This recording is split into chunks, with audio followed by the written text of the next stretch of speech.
تبارك الذي بيده الملك وهو على كل شيء قدير. Para ulama rahimahumullah ta'ala, mereka mengomentari tentang tercelaknya berkisah di dalam berdakwah.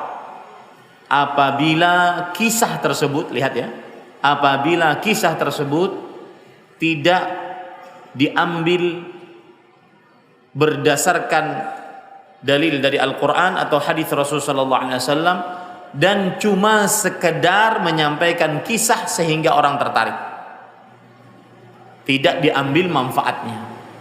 Ini dua hal yang dicela oleh para ulama. Menyampaikan kisah dalam berdakwah hanya sekedar rame-ramean sehingga orang tertarik, tidak bersandar kepada dalil dari Al-Quran dan hadis dari Rasulullah SAW yang sahih, dan juga tidak diakhiri dengan mengambil pelajaran dari kisah-kisah tersebut. Seperti misalkan perkataan Imam Ibnu Al-Jauzi rahimahullah dalam kitab Talbis Ilbis. Beliau mengatakan, "Dzummal qussasu li'anna al-ghaliba minhum al-ittisa' bi dzikril qasasi duna dzikril ilmil mufid." Dicela para ahli kisah karena kebanyakan dari mereka berluas-luas menyebutkan kisah-kisah tanpa menyebutkan ilmu yang bermanfaat. Nih lihat, tercelaknya dari sisi ini. Para ahli kisah dari para pendakwah, mereka tercela menyebutkan kisah-kisah karena terlalu berluas-luas menyebutkan kisah tanpa bisa ditarik ilmu yang bermanfaat dari kisah tersebut. Tsumma ghalibuhum yukhallitu fima yuriduhu wa rubbama i'tamada ala aktsarihi muhal.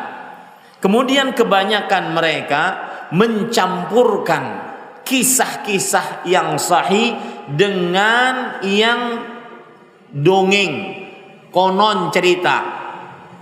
Bahkan kadang-kadang kebanyakan bersandar kepada hal-hal yang mustahil.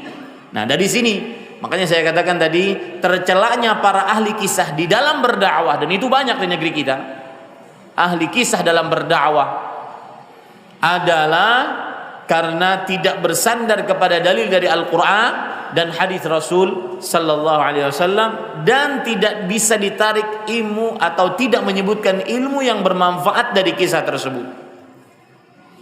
Imam Ahmad rahimahullah ta'ala berkata, sebagaimana disebutkan di dalam kitab Al-Adab Asy-Syar'iyyah yang ditulis oleh Ibnu Muflih rahimahullah.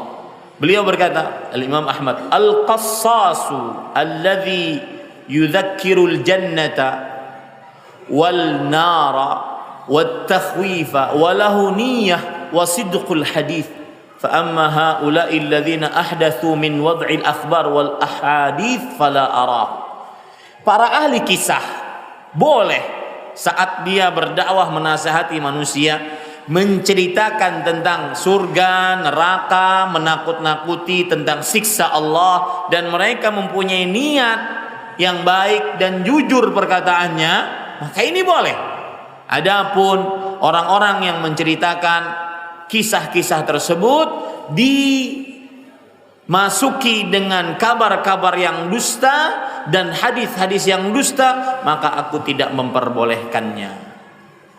Oleh sebab itulah para ulama akhirnya rahimahumullah ta'ala menyebutkan dhawabit, prinsip boleh berkisah saat berdakwah dengan syarat. Satu, boleh berkisah saat berdakwah dengan syarat satu, yaitu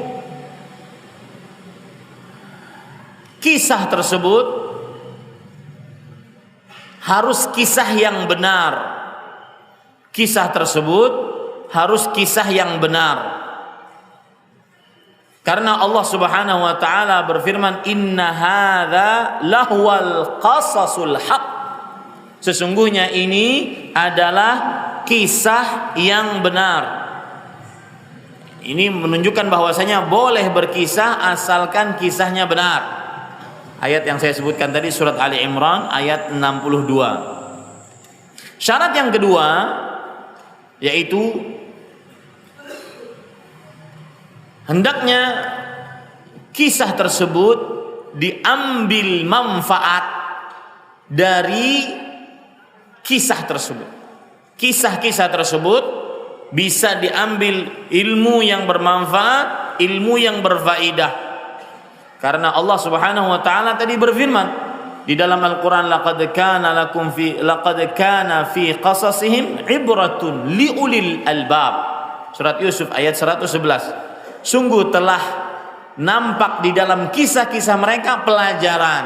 Jadi bukan hanya sekedar kisah yang meramaikan suasana, meramaikan dakwah, akan tetapi di dalam kisah tersebut terdapat pelajaran.